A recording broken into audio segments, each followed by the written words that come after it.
జై హింద్ మిత్రులారా, నా పేరు మధు.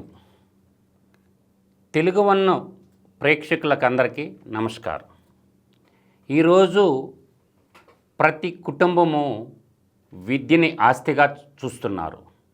కానీ పిల్లల్ని చదివించాలంటే లక్షలు మనకి డబ్బులు ఖర్చు అవుతున్నాయి. దీనికి మార్గం లేదా అంటే అనేకమైనటువంటి మార్గాలు మన కళ్ళ ముందున్నాయి. ఈ మధ్యకాలంలో మనం చూస్తున్నాము, ఫీజు రీయింబర్స్మెంట్ బకాయిలు చెల్లించక పిల్లలకి సర్టిఫికేట్లు ఇవ్వక చాలా ఇబ్బందులు ఎదుర్కొంటున్నారు. నేడు చదువుకున్నటువంటి యువతీ యువకులు, తల్లిదండ్రులు అందరూ కూడా తెలుసుకోవాల్సినటువంటి అంశం ఏంటంటే, పిల్లల్ని చదివించాలా అన్నది ప్రభుత్వాల యొక్క ప్రాథమిక బాధ్యత. అయితే విద్యా హక్కు చట్టం మనకి 10వ తరగతి వరకే ఉంది. ఆ తర్వాత భారత పార్లమెంట్లో విద్యా హక్కు చట్టం ఏం లేదు.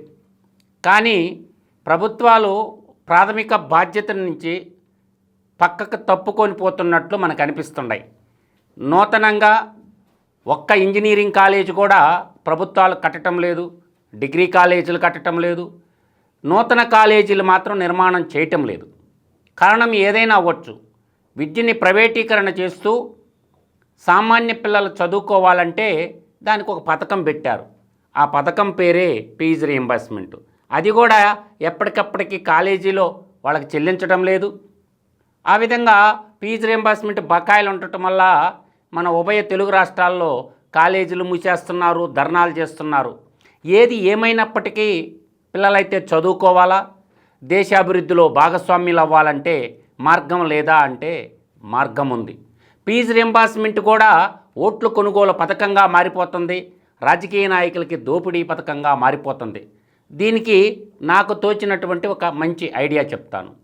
ఈరోజు భారతదేశం అంతా కూడా మనకి ఒక స్కీమ్ తీసుకొచ్చారు. ఆ స్కీమ్ పేరు ఏంటంటే కంపల్సరీ ఎడ్యుకేషన్ లోన్ ఇవ్వాలా.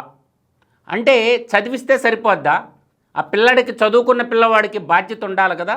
అందుకని నేను ఈ అంశాన్ని ఒక కూలంకషంగా వివరిస్తున్నాను. నాకు తెలిసినంతవరకు కూలంకషంగా వివరిస్తాను. ఈరోజు ఏ పిల్లవాడైనా చదువుకోవాలని సంకల్పం ఉంటే అనేక మార్గాలు ఉన్నాయి.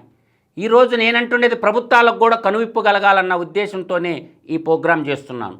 ఏమంటున్నానంటే, ఈరోజు ఎడ్యుకేషన్ లోన్ ఉన్నాయి. బ్యాంకులు అన్నీ కూడా మనకి ఎడ్యుకేషన్ లోను ఇరివిరిగా మనకి ఇవ్వాలి.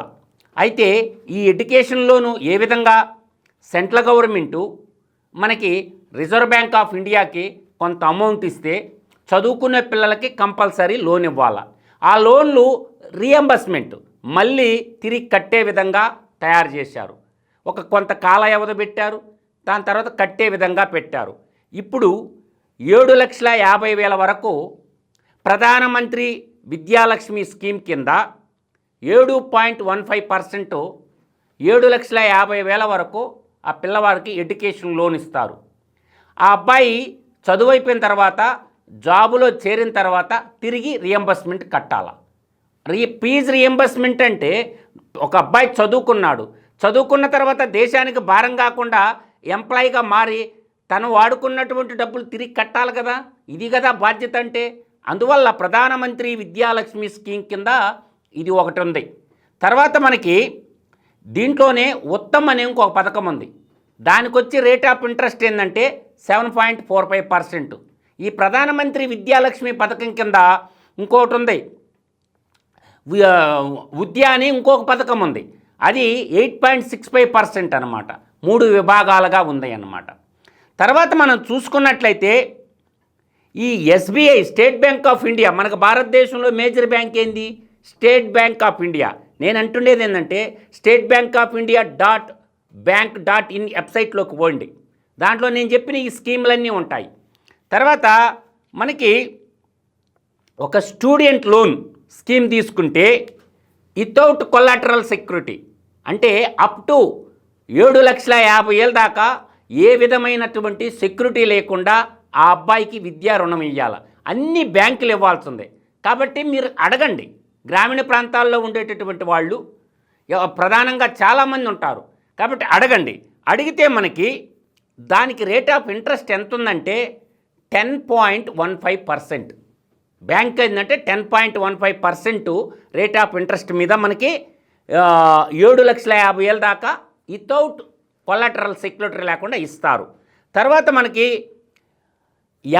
మనకి 7,50,000 నుంచి పైకి అమౌంట్ కావాలనుకుంటే సెక్యూరిటీ కొలాటరల్ సెక్యూరిటీ కానీ ఇస్తే 9.15%కే మనకి స్టేట్ బ్యాంక్ ఆఫ్ ఇండియా, అన్ని బ్యాంకులు, ఒక స్టేట్ బ్యాంక్ ఆఫ్ ఇండియానే కాదు, ప్రైవేట్ బ్యాంకులు కానీ అన్ని బ్యాంకులు ఖచ్చితంగా విద్యా రుణాలు ఇచ్చి తీరాల్సిందే. కాబట్టి ఇది మంచి అవకాశం ఉంది. ఇప్పుడు మనకి సెక్యూరిటీతో లోన్ తీసుకుంటే, కొలాటరల్ సెక్యూరిటీతో లోన్ తీసుకుంటే మనకి ఒక 1% తగ్గుద్ది. కొలాటరల్ సెక్యూరిటీ లేకుండా మనం 7.5 లక్షలు తీసుకుంటే మనకేమవుతుంది, 10.15% కట్టాల. అదే కొలాటరల్ సెక్యూరిటీ కానీ ఉంటే 9.15%కే ఇస్తారన్నమాట. తర్వాత మనకి అబౌవ్ 10 lakhs కావాలంటే మనకి 9.15% విత్ కొలాటరల్ సెక్యూరిటీ తోటే ఎడ్యుకేషన్ లోన్ అనేది ఉంటుందన్నమాట. దీంట్లో ఉమెన్ ఆర్ గర్ల్ వీళ్ళు కానీ ఆడపిల్లలు కానీ చదువుకునే వాళ్ళు అయితే కన్సెషన్ ఉంది, 0.5% ఆడపిల్లలకి తక్కువగా ఉంటుందన్నమాట. ఇది ఒకటి. తర్వాత ఎస్బీఐ స్కాలర్ లోన్ స్కీమ్ ఒకటి ఉంది. స్కాలర్ లోన్ స్కీమ్ అనేది ఒకటి ఉందన్నమాట. ఈ స్కాలర్స్కి ఇస్తారు. అది అన్నిటికీ ఎవరు, సెలెక్టెడ్ ఇన్స్టిట్యూషన్స్కి ఇస్తారనమాట. లైక్ దట్ జేఎన్టీయు, తర్వాత పిహెచ్డి చేసేవాళ్ళు, తర్వాత మనకి సెంట్రల్ యూనివర్సిటీ, ఐఐఎం, ఐఐటి, ఇటువంటి పెద్ద పెద్ద పేరెన్నికగలటువంటి యూనివర్సిటీల్లో ఏ షూరిటీ లేకుండా ఇచ్చేస్తారనమాట. వాళ్ళకు కూడా ఏమందంటే సెలక్షన్ ఇన్స్టిట్యూట్లో అయితే, అంటే బ్యాంక్ సెలెక్ట్ చేసుకున్నటువంటి ఇన్స్టిట్యూషన్లో 7.15% నుంచి 7.9%కి లోను అనేది ఇస్తారు.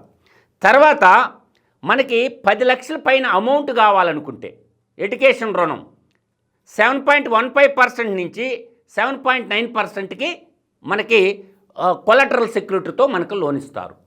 ఇది ఒక స్కీమ్ ఉంది. తర్వాత ఈ మధ్య మనం వింటున్నాం స్కిల్ డెవలప్మెంట్ అని మనం వింటున్నాం కదా. ఏ పిల్లలు గ్రాడ్యుయేషన్ కంప్లీట్ అయిన తర్వాత ఐఐటీలు కానీ పాలిటెక్నిక్ కానీ బీటెక్ అయిపోయిన తర్వాత స్కిల్ లేదు అంటే వాళ్ళు వర్క్ చేసేటటువంటి స్కిల్స్ వాళ్ళలో లేవు, నైపుణ్యత లేదు. కాబట్టి వాళ్ళకి స్కిల్ నేర్చుకుంటే ఉద్యోగాలు ఇప్పించేటటువంటి స్కిల్ డెవలప్మెంట్ సెంటర్లు అన్నీ వస్తున్నాయి. వాటికి కూడా కొన్ని ఫీజులు ఉంటాయి. కాబట్టి దానికి కూడా ఏం చేసినారంటే గవర్నమెంటు స్కిల్ లోన్ స్కీమ్ ఒకటి పెట్టింది. దీనికి కూడా ఏంటంటే 9.65% రేట్ ఆఫ్ ఇంట్రెస్ట్తో 7,50,000 దాకా ఇస్తారు వితౌట్ కొలాటరల్ సెక్యూరిటీ. కాబట్టి స్కిల్ డెవలప్మెంట్ సెంటర్లో చదువుకునే పిల్లలకు కూడా ఎడ్యుకేషన్ లోను వస్తుంది.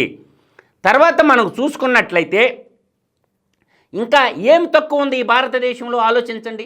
చదువుకోవాలన్నటువంటి సంకల్పం ఒక్కటి ఉంటే చాలు, ప్రభుత్వాలు చేయూతను అందిస్తాయి. ఈ ఫీజు రీయింబర్స్మెంట్ పథకాలు ఓట్లు కొనుక్కుండే పథకాలుగా తయారు కాకూడదు. బాధ్యత కలిగి, నేను అంటుండే పాయింట్ ఏంటంటే బాధ్యతతో వ్యవహరించాలి. ఆ బాధ్యతతో వ్యవహరించినటువంటి విద్యార్థికి కూడా, భారతీయ పౌరుడికి కూడా బాధ్యత అనేది ఉండాలి. మనం తీసుకున్న డబ్బులు తిరిగి రీయింబర్స్మెంట్ చేస్తే దేశం త్వరితగతిన అప్పులు పాలు కాకుండా అభివృద్ధి చెందాలంటే ఆ విద్యార్థి కూడా బాధ్యతగా ఉండాలి. ఆ విద్యార్థి కుటుంబం కూడా ఈ దేశంలో అభివృద్ధిలో మనకి భాగస్వామ్యం ఉండాలి.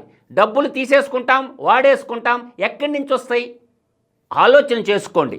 ప్రభుత్వాలు కూడా ఈ రకంగా ఆలోచించాలా. మీరు ప్రజలందరూ పన్నుల రూపంలో కట్టిన డబ్బు ఇచ్చలవిడిగా ఖర్చు పెట్టొద్దు. ఏం చేయాలా, పిల్లోడికి చదువు ముఖ్యం. అబ్బాయికి ఒక టైం బాండ్ పీరియడ్ పెట్టి, ఒక 7 సంవత్సరాల టైం పీరియడ్ పెట్టి డబ్బులు ఇవ్వండి. మళ్ళీ తిరిగి సంవత్సరానికి ఇంతంటే రీయింబర్స్మెంట్ చేసుకోండి. ఇది కదా పద్ధతి. తర్వాత ఇంకొక ఎడ్యుకేషన్ ఉంటుందన్నమాట. ఆ ఎడ్యుకేషన్ పేరు కూడా నేను చెప్తానన్నమాట. శౌర్య ఎడ్యుకేషన్ లోన్ అంటారు.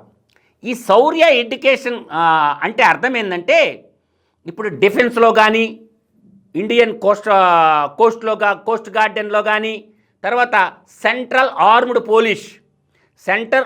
పోలీస్ అంటే మీకు అర్థమైపోయి ఉంటుంది.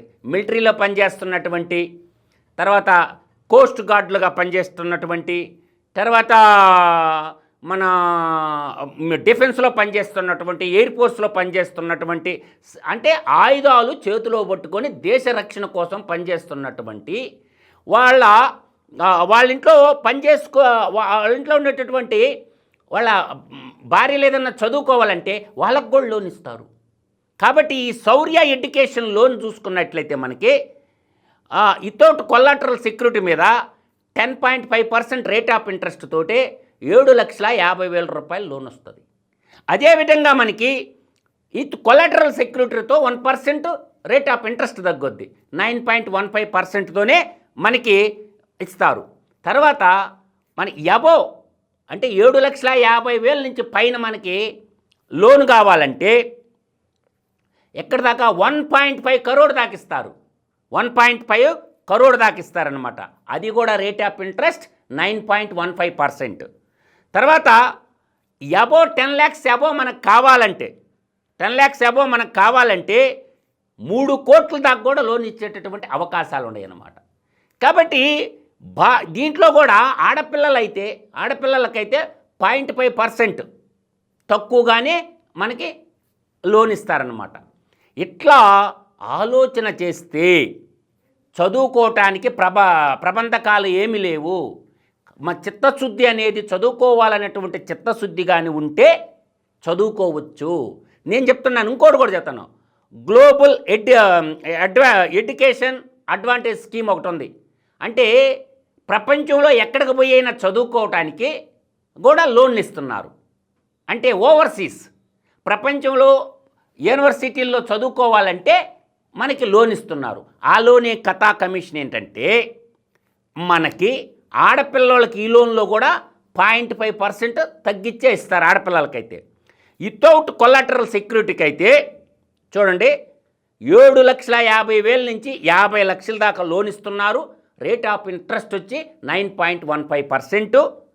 విత్ కొలాటరల్ సెక్యూరిటీ అయితే 7,50,000 నుంచి 3 కోట్ల దాకా లోన్ ఇస్తున్నారు. షూరిటీ ఉండే లోన్ అయితే దీనికి 8.65% రేట్ ఆఫ్ ఇంట్రెస్ట్. అదేవిధంగా మనం 10 లక్షల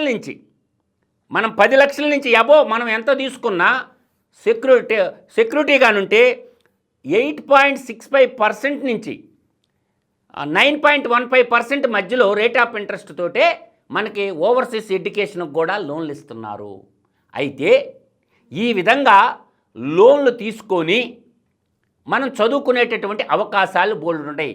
కాబట్టి ఎడ్యుకేషన్ లోన్ ద్వారా ఆర్థికంగా వనరులు లేనటువంటి వాళ్ళని ప్రభుత్వాలు చదివించాలా, తద్వారా తిరిగి రీపేమెంట్ చేసేటట్టు చూడాలా, లేదంటే వితౌట్ ఇంట్రెస్ట్ కన్నా ఇవ్వాలా.